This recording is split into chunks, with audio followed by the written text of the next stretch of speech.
MSP को लेकर आज क्या कहा गया, क्या स्थिति है, क्या पृष्ठभूमि में है, जरा वो भी देख लें। ये खबर बताने के बाद आप लोगों के पास एक बार फिर से आता हूं। संसद में खड़े होकर मोदी ने एक बार फिर से आश्वासन दिया कि ना एमएसपी खत्म होगा, ना ही कोई मंडी खत्म होगी।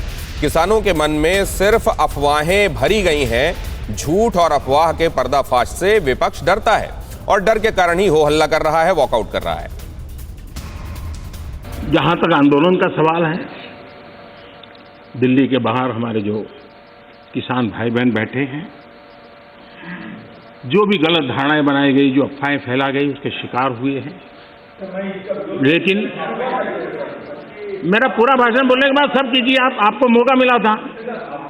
आंदोलन कर रहे सभी किसान साथियों की भावनाओं का ये सदन भी और ये सरकार भी आदर करती हैं, आदर करती रहेगा।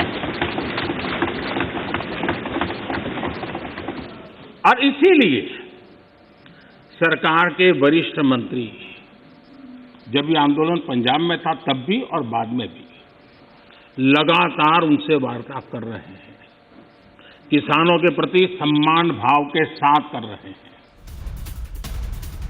के शर्मा जी, ये पहली बार नहीं है कि प्रधानमंत्री ये बात कह रहे हैं। उन्होंने हमेशा ये कहा कि एमएसपी था, है, रहेगा, मंडियों को लेकर फिक्र आप छोड़ दीजिए। उसके बावजूद उन लोगों में जो वहां सड़कों पर बैठे हैं, भरोसा क्यों नहीं पैदा हो रहा? अभी तक तो उनको ताली बजाते हुए घर का रुख करना चाहिए था। नहीं तो यही चीज तो दिनेश जी इन्होंने पॉइंट आउट किया है। पॉइंट आउट यही किया है कि किसान आंदोलन के पीछे जो उसमें मुख्य जो भूमिका निभा रहे हैं, वो आंदोलन जीवी लोग उसको मूवमेंट बनाए हुए हैं और वो उसको घेरे से निकलने नहीं दे रहे हैं वहां पर। नहीं तो के शर्मा जी, आंदोलन जीवी लोग, उनको कौन चिन्हित करेगा और पकड़ेगा? कानून व्यवस्था कौन उनके ऊपर इन्फोर्स करेगा? नहीं, इसमें कानून व्यवस्था का विषय नहीं है। अरे सिद्धू अब पकड़े गए, अब उनसे पूछताछ हो रही है, तो इसमें आंदोलनकारी और जीवियों में से फर्क करके उनको पकड़ के कानून के हवाले करना तो फिर एनफोर्समेंट का काम है। मेरी एक बात सुनिए, दो विषय अलग अलग हैं बिल्कुल दिनेश जी। जो सिद्धू की और अलका जी के इशारे में देख रहा हूँ, आऊंगा आपके पास। जो आप सिद्धू जी की बात, जो सिद्धू की बात आप कर रहे हैं, जिसने वो वहां पर हिंसक गतिविधियां किया और उसने जो षड्यंत्र वहां पे रचा, वो एक क्रिमिनल ऑफेंस है, वो अलग चीज है।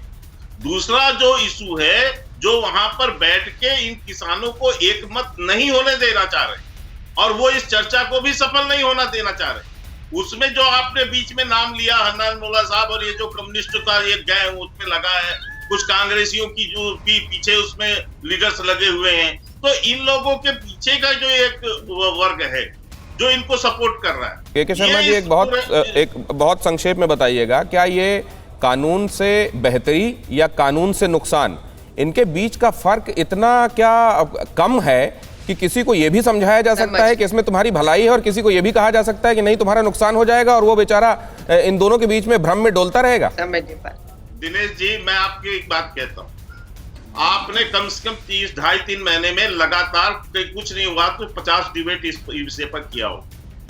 एक किसान नेता बैठकर और एक विपक्षी नेता बैठकर इस तीनों कानून की 3 कमियां गिना दें। अरे भाई, यदि ये गिना देंगे तो मैं अभी आपसे कह दूंगा। आज तो सहारनपुर में प्रियंका गांधी ने भी गिनाई कमियां कि जमाखोरी को बढ़ावा मिलेगा। आ रहा हूँ रिजू, आ रहा हूँ, प्लीज आप थोड़ा सा वक्त दीजिए, आ रहा हूँ, बस कुछ सेकंड। मैं एक लाइन में खत्म कर दे रहा हूँ, एक लाइन। कल सदन के अंदर बहस करते हुए पंजाब के इनके सांसद, उन्होंने ये वहां पर झूठ बोला, आप लोगों ने आज पूरे न्यूज में चलाया है, सारे चैनलों में चले, जब उन्होंने कहा कि इस बिल से जो है मंडियां समाप्त हो जाएंगी। अनुराग जी ने उनको, जो राज्य वित्त मंत्री है, उन्होंने बार बार चुनौती दी कि आप मुझे एक लाइन इसमें से बिल के अंदर पढ़ के बता दीजिए, और वो बोले नहीं, अंत में छोड़ के चले गए वहां। आज भी मैं कह रहा हूँ, अलका जी बैठी है, ये मेरे पास तीनों कानून की कॉपी है, ठीक है, और इसमें से एक मैं चुनौती देता हूँ कि वो भी हाथ में कागज लिए हुए हैं और आप भी, मैं आप दोनों के पास आता हूँ। और ये खबर सुन लीजिए सर, कांग्रेस सांसद पर गुस्से में आए प्रधानमंत्री नरेंद्र मोदी। न्यूज़ टॉप 9 रोज सुबह 7 बजे और शाम 7 बजे सिर्फ TV9 भारतवर्ष पर।